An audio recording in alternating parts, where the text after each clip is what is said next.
it's not about water. So there we go. But there might be some things where you know the words if you want to. It'd be nice to help me out. This is called Anthem, in response to a line from a poem by Terrence Hayes, where he says, "Does the anthem choke you up?" The speaker at the Young Judea closing ceremony says to her audience of 18-year-old Americans leaving Israel tonight, when you go back to Galut and start dating, you know the first question you're supposed to ask. She pauses because they know the first question you're supposed to ask, and some of them chime in with her. Are you Jewish? And if the answer is no, you move on to the next one. I too am in her audience, the college writing teacher, and my 15-year-old daughter, the oldest, one of the two who are not half Jewish.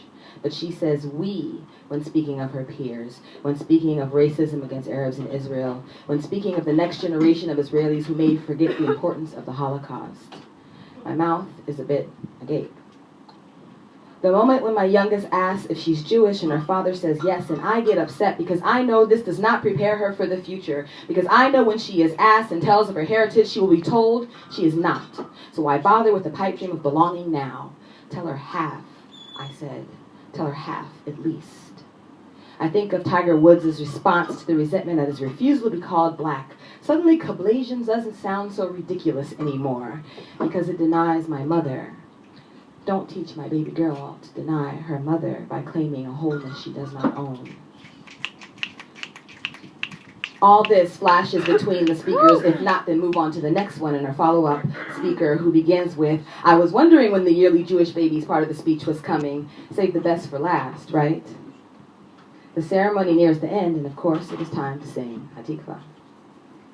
The Pledge of Allegiance in high school, the hand on the heart, I know it. I could recite it to you right now, even though in my junior and senior years I exercised the right not to.